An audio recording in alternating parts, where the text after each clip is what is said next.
বেরিয়ে পড়েছি, ব্রহ্মদত্ত ধাম যাচ্ছি। এই যে আমার পেছনে 3 জন সখী বসে আছে, ক্যামেরাম্যানকে পেছনে বসিয়েছি, আমি গাড়ি চালাবো, হেলমেট পরে নিয়েছি কারণ এখানে এলে পয়সা চাবে পয়সা। তো চলো ব্রহ্মদত্ত ধামে ঘুরে আসি। এর আগেও ব্রহ্মদত্ত ধামে গেছিলাম, সেখানে ভিডিও দিয়েছি, তোমরা দেখেছো, আবারও দেখবে। চলো সবাই দেখতে থাকো, সঙ্গে থেকো, পাশে থেকো। নমস্কার, কেমন আছো সবাই? আমার নতুন একটা ভিডিওতে তোমাদের সকলকে অনেক অনেক স্বাগত, অনেক ভালোবাসা। আশা করছি তোমরা সকলে বেশ ভালো আছো, আমিও আমার পরিবারের সকলে বেশ ভালো আছি। তো ভিডিও শুরুতেই তো বললাম বনমালীপুর ব্রহ্মদত্ত ধাম যাচ্ছি। তো চলো বন্ধুরা, আমাদের বাড়ি হচ্ছে জঙ্গলপাড়া, আর আমাদের বাড়ি থেকে বনমালীপুর ব্রহ্মদত্ত ধাম যেতে সময় লাগে 8 ঘন্টার মতো। তো চলো যাওয়া যাক। আর এদিক থেকে তো বললাম অটো করে যাওয়া যায়, বাট আমরা গাড়ি নিয়ে গেছিলাম যেহেতু আমাদের গাড়ি আছে। আর বাড়িপাড়া থেকেও নেবে মশাটের কিংবা শিয়াখালার অটো ধরলেই বনমালীপুর মন্দির পড়বে রাস্তায়। তো তোমরা যারা আসতে চাও অবশ্যই আসতে পারো, মন্দিরটা খুবই সুন্দর। তো আমার প্রায় 3-4 বার মানে বাড়ি গেলেই একবার করে যাই। তো এই আজকেও আমার মায়েরা এসেছে বাড়ি থেকে, কাকিমা বোনেরা সব এসেছে, সবাইকে নিয়ে যাচ্ছি। তো ওরা সব অটো করে চলে গেছে, আর আমি, আমার বোনঝি আর আমার ছোট বোন যাচ্ছি গাড়ি করে, কারণ অটোতে জায়গা হয়নি।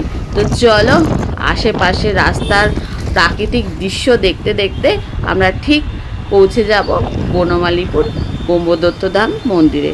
তো চলো বন্ধুরা, সবাই দেখতে থাকো ভিডিওটা, আশা করছি তোমাদের ভালো লাগবে। আর ভিডিও ভালো লাগলে তো জানোই, লাইক কমেন্ট শেয়ার করে আমার পাশে থাকবে। তো চলো সবাই সঙ্গে থেকো, পাশে থেকো।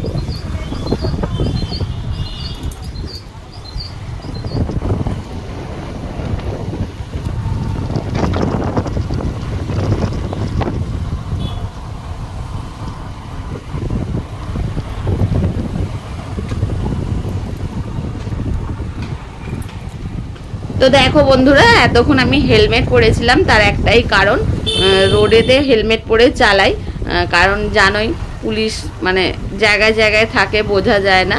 আর এখন যেহেতু রোডের সাইডে মানে পাড়ার রাস্তা ধরেছি, তার জন্য দেখো হেলমেটটা খুলে দিয়েছি। আর আমার হেলমেটটা না ঘরে পরে থেকে থেকে নষ্ট হয়ে গেছে, তার জন্য সামনের ক্লিপগুলো খারাপ হয়ে গেছে, একদিন হাত থেকে পড়েছে আর ক্লিপ দুটো ভেঙে গেছে। তো বেল্ট ছাড়া হেলমেট পরেছিলাম, ভীষণ একটা যেন কীরকম লাগছিল, তার জন্য হেলমেটটা খুলে হাতে নিয়ে নিয়েছি। তো এই দেখো সবাই যাচ্ছে ব্রহ্মদত্ত ধাম ঘুরতে। আর সব থেকে মজার ব্যাপার কি বলো তো, আমি যে যখন মানে প্রথম যে গাড়িটা কিনেছিলাম যখন, তো এই বনমালীপুর থেকেই এই রাস্তাটা দিয়েই প্রথম আমি গাড়ি চালিয়ে মানে কলকাতায় আমি প্রথম এই রাস্তাটা দিয়েই গাড়ি চালিয়ে গাড়িটা বাড়ি নিয়ে গেছিলাম। আর দেখতেই পাচ্ছ মেঘলা মেঘলা ওয়েদার, আর বেশ ঠান্ডা ঠান্ডা লাগছে, আর দুধারে চাষ হয়েছে, বেশ ভালো লাগছে।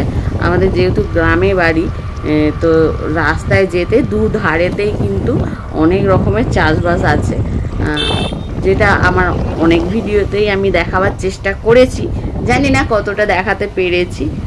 তো আমরা অনেক দূর চলে এসেছি, আর একটুখানি গেলেই চলে আসবো ব্রহ্মদত্ত ধাম।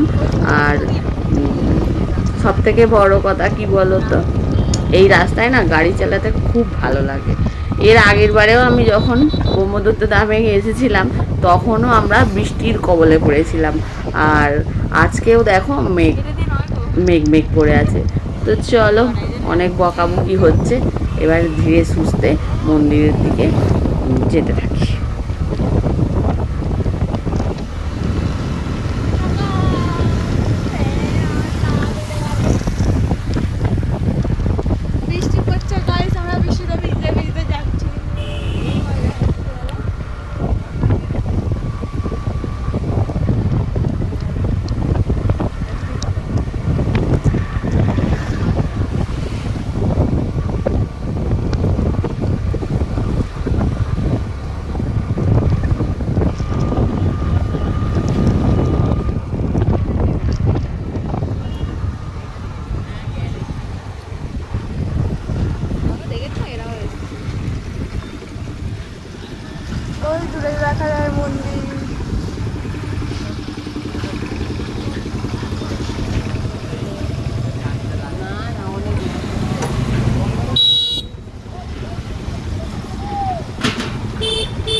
ছাতাটা নিয়েছিলাম।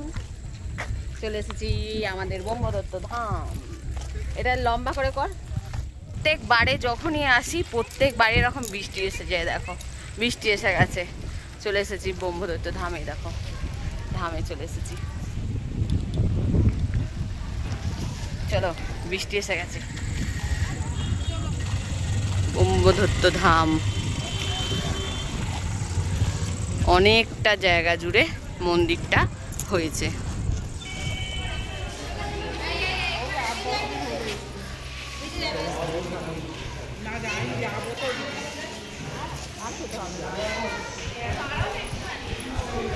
চলো এদিকে দুটো আছে।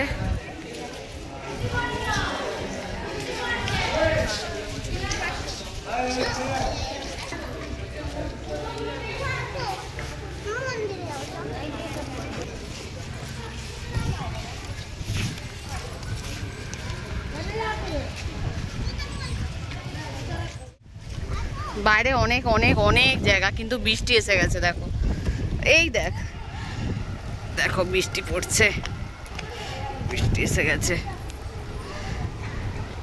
গেটটা দেখো।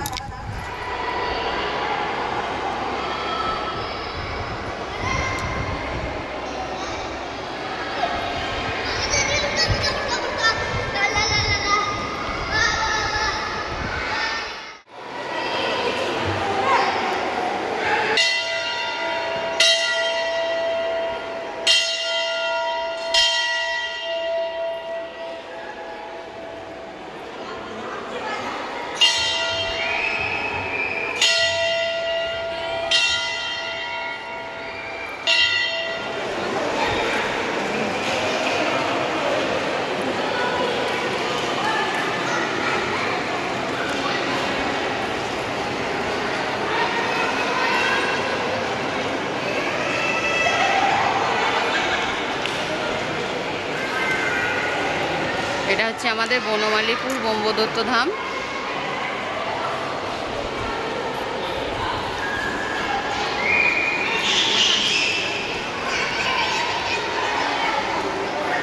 এটা হচ্ছে আমাদের বনমালীপুর ব্রহ্মদত্ত ধাম। তো দেখো আজকে অনেক ভিড়, এত ভিড় থাকে না, গরমকাল বাচ্চাদের স্কুল ছুটি বলে এত ভিড়।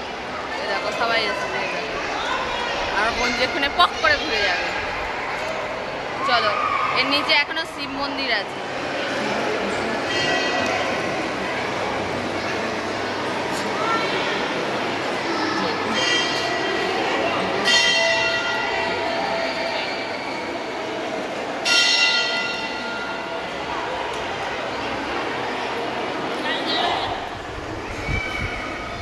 মেঘের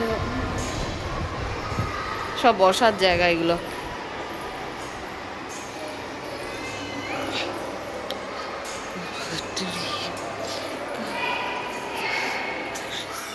তো দেখো বন্ধুরা, ওপরে আমাদের ঠাকুর দর্শন হয়ে গেল। এবারে আমরা নিচে এসেছি আন্ডারগ্রাউন্ডে। ভোলে বাবা আছেন। তো চলো ভোলে বাবাকে দর্শন করে বেরিয়ে পড়বো, কারণ বৃষ্টি এসে যাচ্ছে। আর মায়েরা যেহেতু বাড়ি যাবে, বৃষ্টি এসে গেলে মুশকিল হয়ে যাবে। তো চলো, এতক্ষণ ধরে আমার ভিডিওটা দেখার জন্য তোমাদের সকলকে অনেক অনেক ভালোবাসা। ভিডিওটা ভালো লাগলে লাইক কমেন্ট শেয়ার করবে, আর চ্যানেলে নতুন হয়ে থাকলে চ্যানেলের পাশে থাকবে। সবাই সুস্থ থেকো, ভালো থেকো। দেখা হবে পরের কোনো একটা ভিডিওতে। আজকের মতো এইটুকুই। Tata, bye bye. আমাদের ঘোরা হয়ে গেছে ব্রহ্মদত্তে। ধামে আসলে একদম ঠান্ডা হয়ে যাবে, বিশাল হাওয়া। তো দেখো পুরো মন্দিরটা আমাদের ঘোরা হয়ে গেল।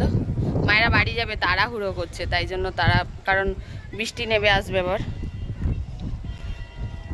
ওই জন্য হাওয়ায় আমার কাপড় এদিক ওদিক হয়ে যায়। চলো হয়ে গেছে মন্দির, সকলের হয়ে গেছে মন্দির ঘোরা।